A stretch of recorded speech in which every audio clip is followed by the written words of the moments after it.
Hey guys, Mizzy here from PakGn, bringing you guys my first ever graphics card review. Today I will be reviewing the Nvidia GTX 980. Now before I start the review, I just wanna get some things off my chest about Nvidia. As you guys know or might not know that I own a Titan, not that Titan, this Titan Black. So seeing this, I feel sort of cheated by Nvidia because last year Nvidia quoted Titan as the next revolutionary graphics card. And after seeing this, I went straight to the store and spent 1k on this card. But now I realize that the same performance I can get with the 980 GTX with also paying less 500 for the Nvidia. So Nvidia, a little request, make up your mind that which card is the next revolutionary, because you say that every fucking year.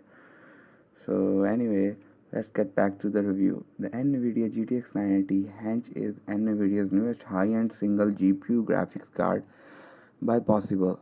Virtue of its performance, it is priced at $549, which is $100 cheaper than the GeForce GTX 780 at launch and $50 more than the GTX 680 at its launch. The GeForce GTX 970 on the other hand is a high performance offer priced at $329. With the introduction of these two, Nvidia announced the discontinuation of the GeForce GTX 780 and the 770 from the product tag. The GTX 760 even sees a price cut that puts it at $219. Nvidia priced the 690 to lock horns with the AMD R9 290X, and the GTX 970 is slotted to compete against the R9 290. Will they succeed?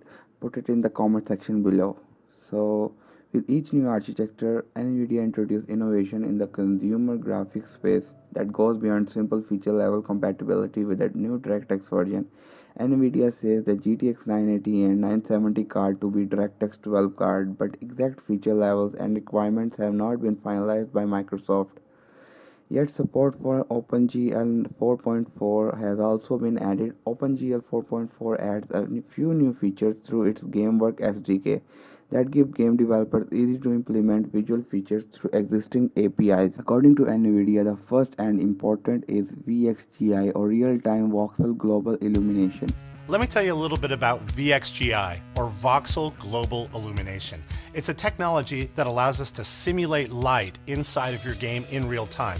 That means that shadows look better, colors bounce around, and the scene is much more realistic. You're looking at a ray-traced image of the Cornell box, which is a classic set of geometry from the early days back in 1984, when everybody was trying to figure out how to do real-time rendering. The problem with this box is that it's actually very difficult to calculate how light bounces it around it in real time. So in graphics, we use simplification techniques. The easiest way to calculate light is what's called direct. That means we imagine there's a point light source that illuminates directly down onto the geometry, but only lights the surfaces that it hits directly. That's why we call it direct light. In this case, you can see the top of the balls are very bright white, the right wall is green and the left wall is red. And that direct light it looks good, but it's missing because clearly you understand that there's going to be reflections. Well, reflections and calculating reflections in real time has been a really difficult problem for graphics. And really until now, it's been practically impossible. This image is showing a voxel view of that geometry. Now, voxels are volume pixels, and it's a way to represent geometry sort of coarser so that we can model real-time light reflectivity. In this view, you're looking at what we call an opacity model. And the opacity model is used to calculate how light is blocked by objects. And you can see that it's made up of these tiny little boxes. That simplification versus the real geometry helps us run this in real time. Now, the next view you're looking at is called an emissive view. In this view, we're taking direct light and we're lighting the voxels. And then we're going to, in the next stage, use that lit voxel to calculate the first bounce of light. In this case, you can see the right-hand wall is very green and the left-hand wall is very red. In the next stage, those surfaces are going to emit light onto the rest of the surroundings. That's effectively how we calculate reflection. Now, as I move the light around, you can see that the voxel geometry is actually changing in response to the way direct light is illuminating the scene. This is just another way to say, okay, we're going to calculate a bounce. So if you look, as that light pans from the green wall to the red wall, the white voxels appear and disappear. In this next scene, the voxels are now emitting light or reflecting the original direct light. You can see the ball on the left-hand side has this sort of reddish glow to it. That's there because remember the left wall is emitting red light. And on the right-hand side, you can see there's kind of a green tail to the right-hand ball. And that again is coming from the right-hand wall, which is emitting green light. What's interesting though is you can also see both walls are now kind of the opposite color that they were originally because of course, each wall is gently lighting the other side. This gives you a real sense of how reflected light would work in the real world, and now we're able to do that in real time. And now let's take all those different forms of light and combine them together to get a final image. In this scene, you're looking at the direct light coming from the top, and it's hitting the walls, and we're adding in that light that we calculated using VXGI. That light gives us the specular highlights. It gives us very beautiful ambient occlusion. The balls look like they're on the ground. What's really extra cool is that you can see the reflection of one ball in the other ball. If you look closely at the ball in the back, you can see this interesting silver shape, which is actually the ball in the front. VXGI is a revolutionary new dynamic lighting technology being delivered with Maxwell GPUs. It's going to change the way games look forever, and we're all going to be the better for it. No new Nvidia GPU architecture launch is complete without advancement in post-processing, particularly anti-aliasing. Nvidia introduced a new interesting feature called Dynamic Super Resolution, or in short DSR. Maxwell's Dynamic Super Resolution technology, DSR, dramatically improves the quality of gameplay. DSR gives you a 4K experience even on 19x10 monitors, and here's how it works. GPUs use a frame buffer to store a rendered image before they're scanned onto a monitor. Most of the time, that buffer is organized at a resolution that matches the resolution of your monitor. But many gamers have found that sometimes it's desirable to lower the resolution of the frame buffer to get higher frame rates out of the GPU. In this case, the GPU scales up the rendered image as it's scanned onto the monitor. DSR, however, goes the other way. With super resolution technology, we allow the game to specify a resolution that's actually larger than your monitor.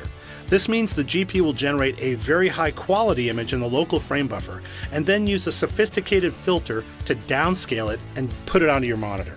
This reduces artifacts caused by rendering at low resolutions. This image, as an example, is a fragment of an image generated at 19x10. That same scene is shown again here, but now it's rendered at 4K using DSR, and then it's downscaled to 19x10. The image we're showing is exactly as it would appear on your monitor, and comparing the two, you can see the improved texture and edge quality. This technology works really well with objects in motion as well. Let's take a look at this 19x10 image here running without DSR. Notice the scintillation in the grass as textures kind of pop in and out. In the second sample, you can see the image is much clearer and the objects look much more solid. The new algorithm of MFAA, or I would like to call it the motherfucking anti-aliasing or anti-aliasing, whatever you might call it. I can't pronounce it right.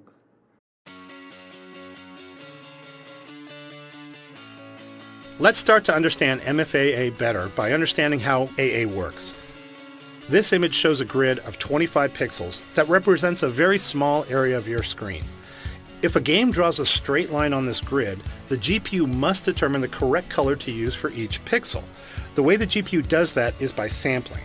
And sampling means that we pick some location, which in this case is the very center of the grid, to use as the test location to determine if a geometric shape intersects a pixel and should thus color it. You can see that we get a very jagged edge when we use one sample, since each pixel needs to make a binary decision about coverage. Traditional AA improves this a lot by taking more than one sample per pixel. In this image, we're showing 2 sample points per pixel. Now for each pixel, the GPU calculates 2 coverage points. If a particular geometry covers only one of the 2 sample points, then the final pixel color is of course the average of the 2 colors. This technique dramatically improves image quality by reducing jaggies, but the cost can be high as now the GPU needs to do more calculations on each frame.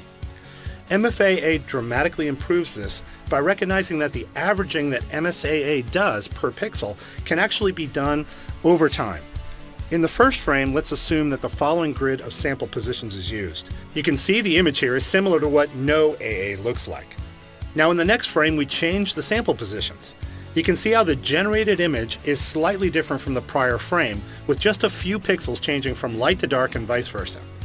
We can then run a sophisticated filter on the GPU to combine the series of frames and deliver an image that's nearly identical to 2x MSAA.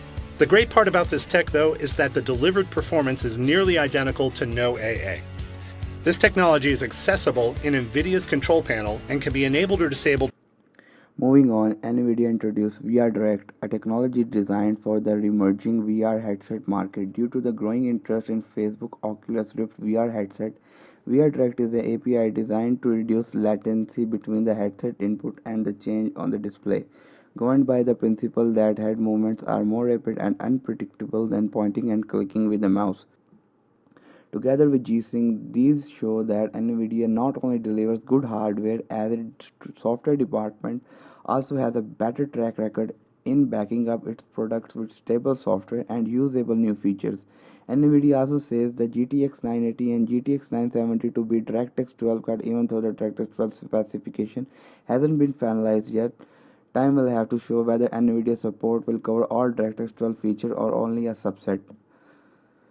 Finally, pricing. The GeForce 980 will retail around $550 and the GTX 970 clocks in at around $330. Going by Nvidia recent past, both prices are quite reasonable and lower than I expected. At this price point, the Nvidia GTX 980 beats AMD Radeon R9 290X in everything: price performance, absolute performance, performance per watt, power performance, heat and noise.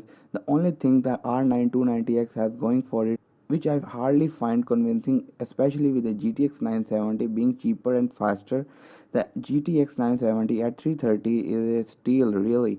It is not that much slower than the GTX 980 but still beats AMD R9 290X with better pricing and bring all the amazing power consumption improvement of the GTX 980 to the table. Simply put, the GTX 980 is a premium product to the GTX 970 and you will have to pay for that. Nvidia has declared that Nvidia GTX 780 Ti, 780 Ti and 770 as a end of life.